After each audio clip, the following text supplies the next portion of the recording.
सकी, वो सरकार निकम्मी है, बिजली पानी दे न सकी, वो सरकार निकम्मी है।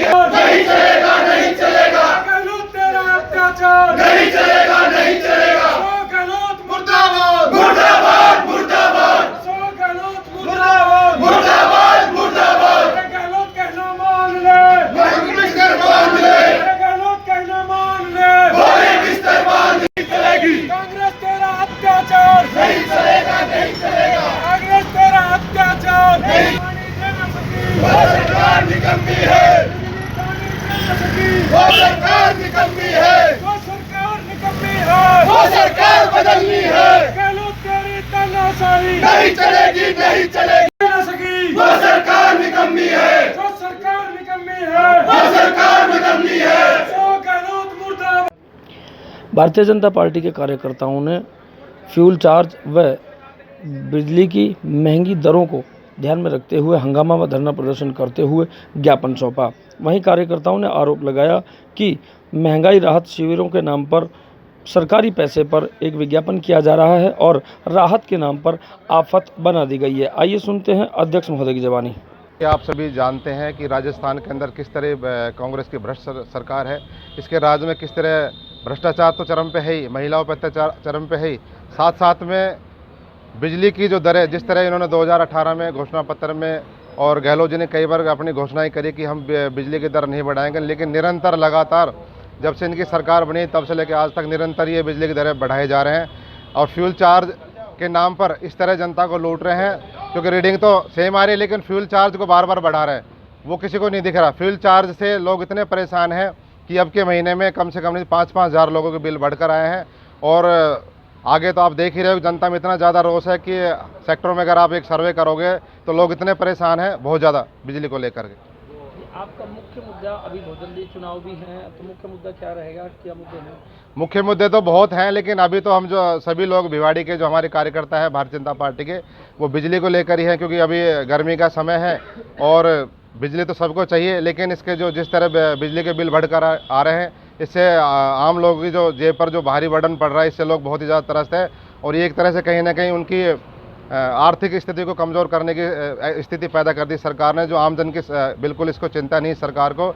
और निश्चित रूप से आने वाले समय में 2023 में जो विधानसभा के चुनाव होंगे उसमें लोग तैयार बैठे हैं इस सरकार को खाड़ के फेंकने के लिए, ये अगर इसका यही रवैया। ज्ञापन सौंपा है, ये बिजली की दरें बढ़ाने के ऊपर सौंपा है। हमारे पास बहुतों के फ़ोन आए कि 100 यूनिट फ्री होगी, 100 यूनिट फ्री होगी मैडम, इसके लिए डॉक्यूमेंट्स क्या क्या जमा करने हैं। हमने तो क्लियर बोल दिया था भाई कुछ नहीं होने वाला है, ये फालतू में बुद्धू बना रहे हैं, डाटा इकट्ठा कर रहे हैं। ये डाटा इकट्ठा करके उसको यूज़ करेंगे। नहीं तो देखो, यदि बिजली की दरें कम होती तो ये देखो, मेरा अकेली में रहती हूँ, मेरी एक ही एसी चलती है। ये बिजली का बिल मेरा इस बार का देखिए 6061 रुपीज़ अकेली का ये बिल है। तो हम कैसे कह देंगे बिजली कम करवाएंगे, बिजली की दरें कम करवाएंगे?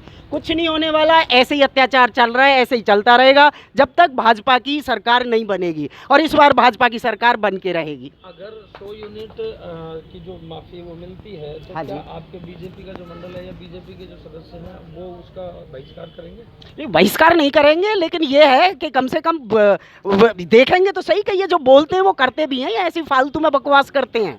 हैं भाई, ये तो केंद्र सरकार ऊपर से पैसा देगी ना इनको, ये अपनी जेब से थोड़ी हमको देंगे, लेकिन वो उसको दें तो सही, अपनी जेब में तो ना डालें।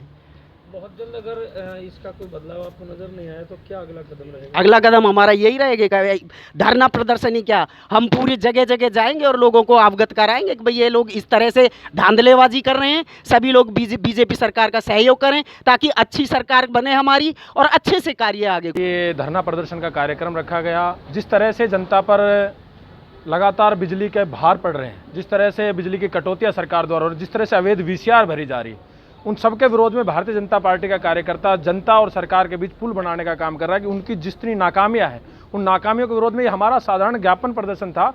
अगर सरकार इस पर कोई चेती नहीं और सुधार नहीं किया, लोगों को टंकियां नहीं मिल रही, ट्रांसफार्मर नहीं मिल रहे हैं, तो बड़ा विधानसभा स्तर पर विशाल धरना प्रदर्शन का आयोजन किया जाएगा।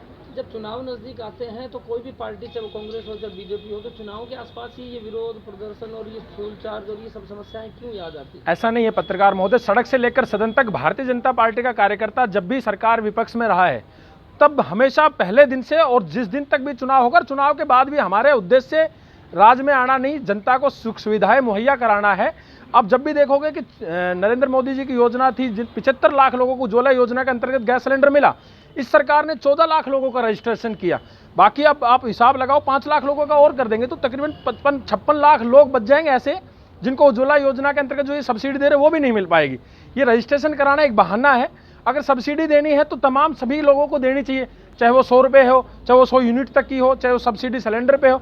और रही बात भारतीय जनता पार्टी के कार्यकर्ता की, इस सरकार के अत्याचार के खिलाफ हमेशा आवाज़ उठाता है और हमेशा निश्चित रूप से आवाज़ उठाता रहेगा। उज्ज्वला गैस सिलेंडर की आप बात कर रहे हैं, तो इस समय जो गहलोत जी ने जो सब्सिडी की बात की है वो उसी ही सिलेंडर के ऊपर की है जो उज्ज्वला योजना के तहत मिला था। उनका कहना यह है कि आपने सिलेंडर तो दे दी लेकिन वो इतना महंगा हो गया है गैस कि आप वो भरवा नहीं पाए। मैं आपको एक बात बताऊं कि राजस्थान में उज्ज्वला योजना के अंतर्गत 76 लाख लोगों को गैस सिलेंडर मिला, जबकि गहलोत सरकार मात्र 14 लाख लोगों का ही रजिस्ट्रेशन कर पाई है अभी तक। 76 लाख का वादा है, लेकिन ये सरकार जब से सत्ता में आई है वादे ही करती रही है। आप समझिए, सरकार 2 महीने के अंतर्गत ये सरकार गिर जाएगी या दोबारा से चुनाव की आचार संहिता लग जाएगी। पिछले 4.5 साल की इस सरकार के देखने का काम करेंगे आप, जितनी भी सब्सिडी रही सब बंद करने का काम किया, मात्र 14 लाख लोगों का रजिस्ट्रेशन कर पाई है। लोगों को विश्वास ही नहीं है कि आपको कोई सुख सुविधा दे सकती। जिस तरह के बाबूजी ने बताया, ये राहत कैंप नहीं आफत कैंप है। इस गर्मी के वातावरण में इन सब लोगों के पास सारी सुविधाएं हैं, सारे इनके पास रिकॉर्ड है, उसके बावजूद ये मशीनरी का प्रयोग चुनाव प्रचार में कर रही है। पत्रकार महोदय, ये मशीनरी को अधिकारियों के इनके सिर पे ठेकरा फूटेगा, अधिकारियों को दबाव में, प्रेशर में, और अपना चुनाव प्रचार, एक कार्यकर्ता की भूमिका, आज के समय का अधिकारी एक कार्यकर्ता, कांग्रेस के कार्यकर्ता की भूमिका निभा रहा है और वो कांग्रेस के प्रचार करने का काम इस राहत कैंप के माध्यम से कर रहा है। तो कह सकते हैं कि पूरी तरह से बीजेपी हो या कांग्रेस चुनावी मोड में है? बिल्कुल चुनावी मोड में है। निश्चित रूप से इस कांग्रेस सरकार के जो अत्याचार है उसको उखाड़ फेंकने का काम जनता करेगी और इनकी संख्या एक ऑटो और एक रिक्शा में बैठने की भी नहीं रहने वाली है। भाजपा की सरकार बनेगी, पूर्ण बहुमत की सरकार बनेगी और जड़ से उखाड़ने का काम। और ये बार बार कांग्रेस भाजपा का चक्कर, इस समय का जो इस कांग्रेस का जो इस तरह का तानाशाह रहा, निश्चित रूप से भाजपा की सरकार बनेगी और ये बार बार का इलू इलू का खेल भी खत्म हो जाएगा, भारतीय जनता पार्टी की सरकार बनेगी।